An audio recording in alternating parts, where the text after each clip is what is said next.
province de Madagascar est une des provinces de l'assistance de l'Afrique.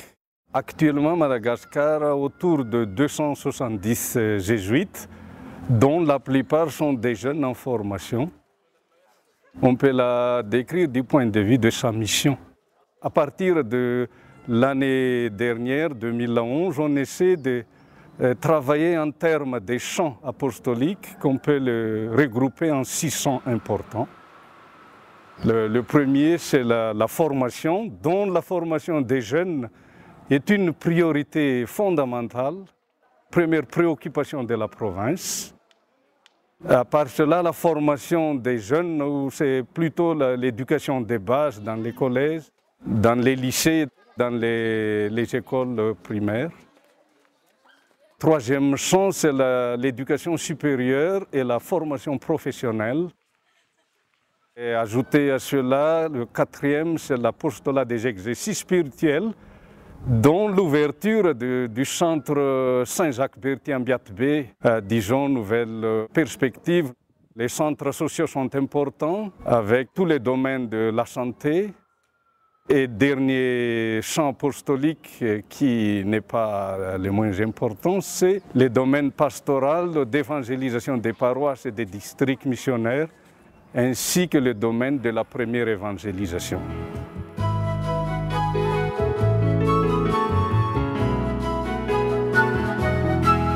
La formation doit être une priorité de tout jésuite. Le document de la compagnie dit que la qualité de notre service apostolique dépend en grande partie de la formation initiale que permanente, pour laquelle les formateurs ont une grande responsabilité particulière. Je crois que ça passe par l'intéressé lui-même, les jeunes en formation, comme le livre vert a stipulé dans ses chapitres que le premier formateur, c'est le jeune en formation lui-même. La qualité de notre formation se mesure par ses caractères intégral, humain et spirituel. Ces deux aspects sont en interconnexion, donc ils sont inséparables.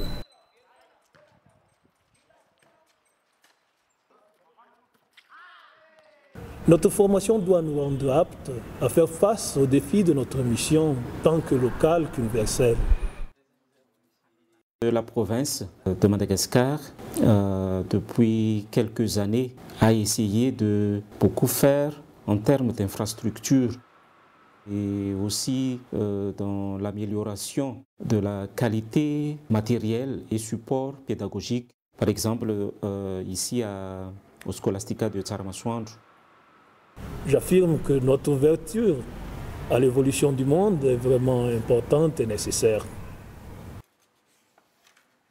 Le monde et l'Église, notre mission, ont besoin de quelqu'un qui est compétent, intègre, crédible, tantôt dans le domaine spirituel qu'humain.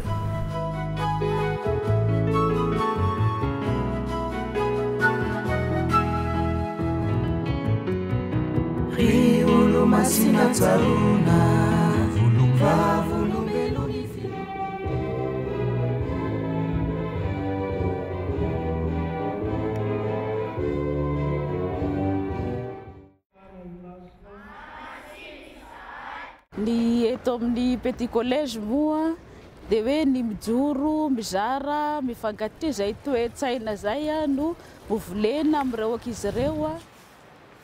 Dia ao ihany koa ny hoe hatrehina mahefa hiambohoa mahavita. Zay zany dia efa mbola volana ny ankizy hijoro andray andraikitra sahady na dia mbola ankizy azy izy ireo dia efa ampianarina sahady hoe na misy mpijery na tsisy mpijery tokony atao tsara daholo ny zavatra atao. Afaka mba azavainao kely anay ve mopera momba izany fanabeazana jésuite izany? Ny fanabeazana jésuite dia nitovozona tamin'ny alalan'ny andram-piainana ny tantan'Andriamanitra ny Masindahy Ignace de Loyola. Fampiasam-panahy indrindra ny exercice spirituel no fototra ny aingan'izay ka ny tanjona izay ao amin'ny fampiasam-panahy ihany koa no tanjona ao amin'ny fanabeazana jésuite. fanabeazana jesuita fatako anazy dia fanabeazana olona feno olombaniny dia le hoe olona feno fanabeazana ara-tsaina dia ara-batana dia ara-panahy.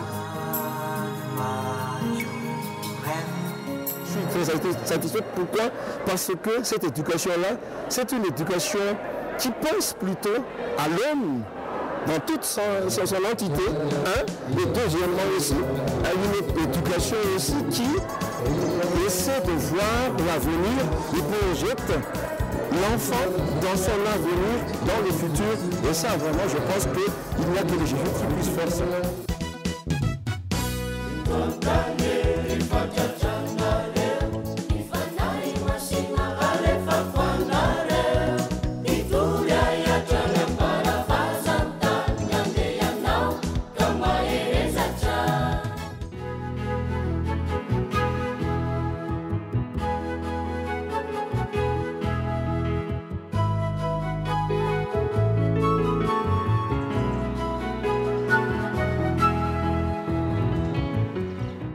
Tazona kendrena ho an'ny tanorantsika izay mianatra ato amin'ny collège Saint-Michel moa zany ahatonga anazy ho compétent amin'ny zavatra izay ataony, hiatrika ny fiainany ao aoriana kely ao ary hanampy ny namany ao amin'ny fiarahamonina izay misy azy. Araka ny mahasekolim-pinoana antsika moa zany, le firenam-paka zany tsy najanona fotsiny teo amin'le resaka hoe teknika, fa misy koa zany ny ara-pitondran-tena, ny tena resahana amin'io dia vatana saina fanahy. Dia izay mahatonga ilay izy mivoaka ato izy zany rehefa tonga eo amin'ny sehatry ny asa, tsy afaka hijery intsony izy ny tenany fa tsy maintsy mijery hoe inona mety andraisany andraikitra ahafahany rehetrarehetra mivelatra eo amin'ny sehatry ny hafa. Izay zany ilay manasoa ny hafa.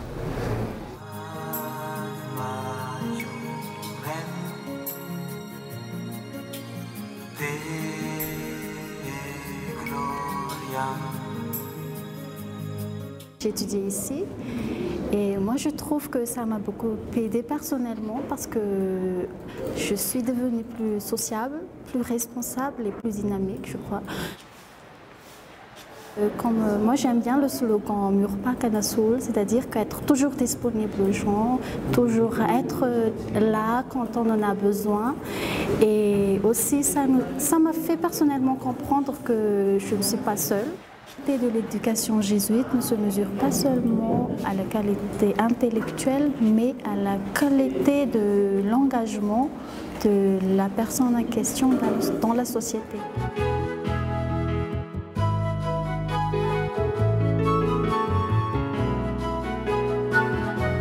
Le centre spirituel de Saint-Ignace, ici en Alamis, en Antananarivo, est un lieu de prière qui s'oriente principalement sur la spiritualité ignatienne de Saint-Ignace de Loyola.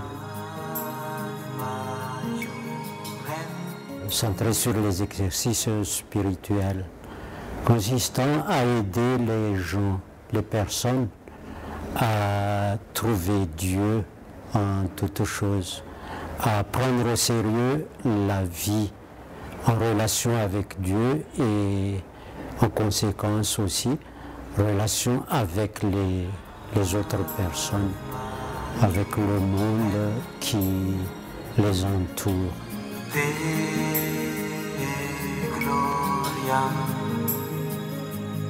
Jusqu'à maintenant, les gens apprécient beaucoup, soit pour le sérieux de la vie, soit pour la lumière qu'ils accueillent ici à travers le discernement ignatien qui les aide beaucoup dans leur vie quotidienne, et soit pour approfondir la vie chrétienne tout simplement. Ce qu'on entend par communauté de vie chrétienne, c'est une association de laïcs engagés au sein de l'Église. L'exercice spirituel de Saint-Ignace est considéré comme la source spécifique de sa spiritualité. Premièrement, contact personnel avec Jésus. Et deuxièmement, dans une communauté qui discerne. Et comme fin de ces deux étapes, pour déterminer une mission. En fait, la mission de la communauté de vie chrétienne, c'est de proclamer le royaume de Dieu. Ny fetena ny fivondronana eukastika ny tanora dia anisan'ny sampana anankiray lehibe natokana ho an'ny ankizy sy ny tanora ny poitra avy amin'io aina sy famonjena ny fivavahana io, izany hoe natokana ho an'ny tanora hanabeazana azy ireo amin'ny alalan'izay fanoloran-teny isan'andro amin'ny fomasin'i Jesosy izay. Anisan'ny tanjona iray lehibe ao anatin'ny aina sy famonjena ny fivavahana dia ny fivelomana ny Eukaristia ao amin'ny fiainana andavanandro amin'ny alalan'ny fanoloran-teny isan'andro amin'ny fomasin'i Jesosy.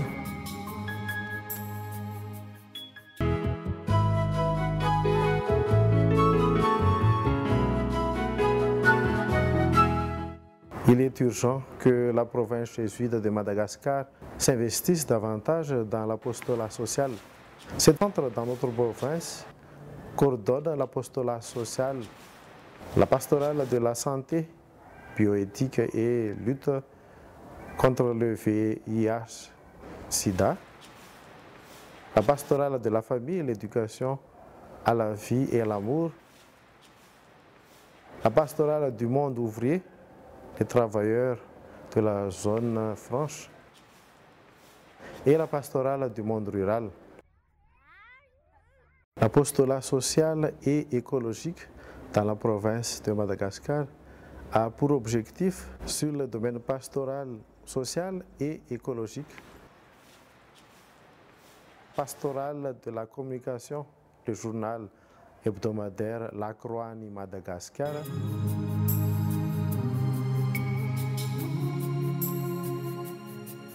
Gazety La Croix Madagascar izay mirakitra zavatra maro hatramin'ny sarotra indrindra ka hatramin'ny nofinofy tena tsara. Zaho nianatra tato amin'ny kolejy Masinda François Xavier hay dia tato amin'ny kolejy dia nozarina ho sahy teny zay ny rehefa misy zatra tsy mety. Zava-dehibe mitaizan'ny olona manabe ny olo ny gazety La Croix.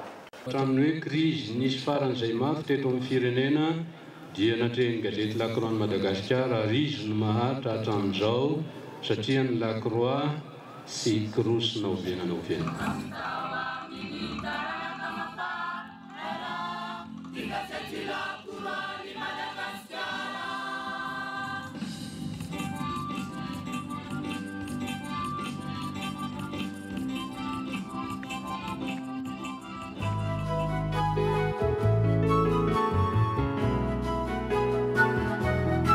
Ny jésuita hatramin'izay no nanokatra ny misiona taty ary sy misahatra izy mamolavola an'ireo silofo sy dimby indrindra ny fanabeazana ihany koa an'ireo pretra taty aoriana ny pretra diosezana.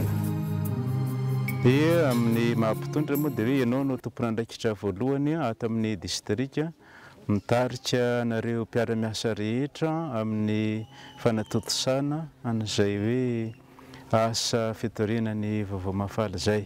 Ny asa nampiako ny pretra amin'ity distrika ity zany dia fanomanana ny olona handray ny sakramenta isan-karazany. Fampianatra ny pretra ny fiangonana dia eo ny fampianaratra ny soratra masina, ny fitorinany vaovao mafaly sy ny lalam-piainana zay tokony iainan'ny kristianina zany. Fanofanana ny kristianina mba hiaina an'izay ilay hoe fahamarinana sy fitiavana izay mifanaraka amin'ny vaovao mafaly zany. Ny paroisseny ANOCB dia izao c'est dans les bas quartiers. C'est surtout dans les grandes villes araka ny tenin'ny Papa Raimasina amin'ny Redemptoris Mission dia tsy maintsy miova ny fomba hanavana ny évangélisation dans les jeunes nations.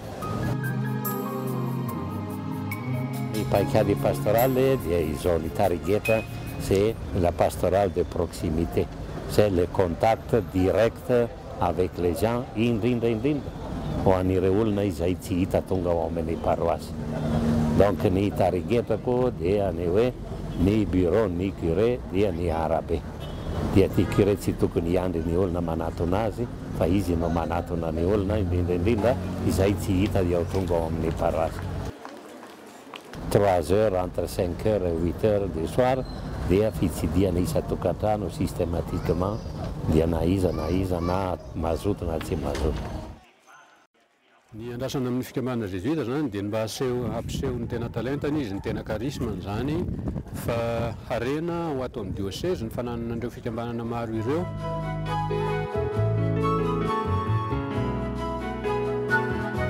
Tout à l'heure survolé la mission et le mot d'ordre de la mission à Madagascar. Cette mission a été présentée sous ses différentes formes et différents sens apostoliques. Ceci dit, la province est demandée à accepter et aussi à vivre la spiritualité de Saint Ignace à la fois comme élément d'intégration et élément d'animation de ces différents sons.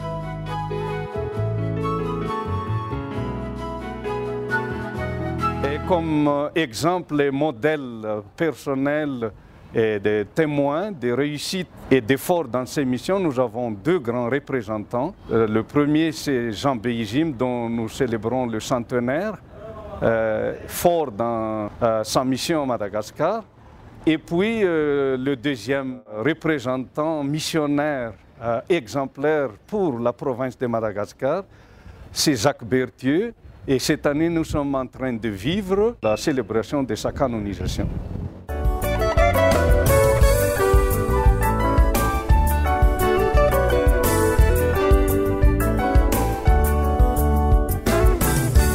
Masnai Jacques Berthieu, missionnaire na erfo, nadoni fiana gavini sinitani jazani. Masnai Jacques Berthieu, iturani Jesu, nanulu tenatku, Malagasy. O meu fone apostoli,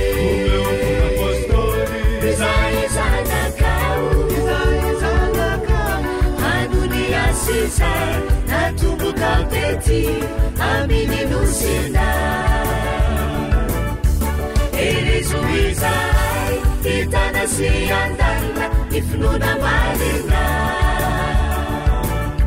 Erezuizai, itanasi andala, ifnuna malina.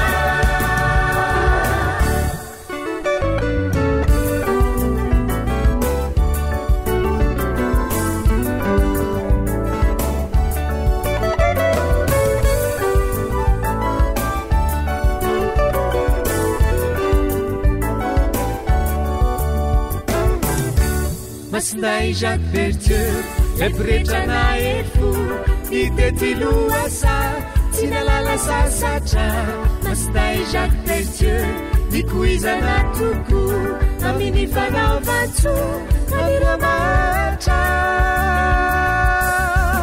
Ankinenay aminao,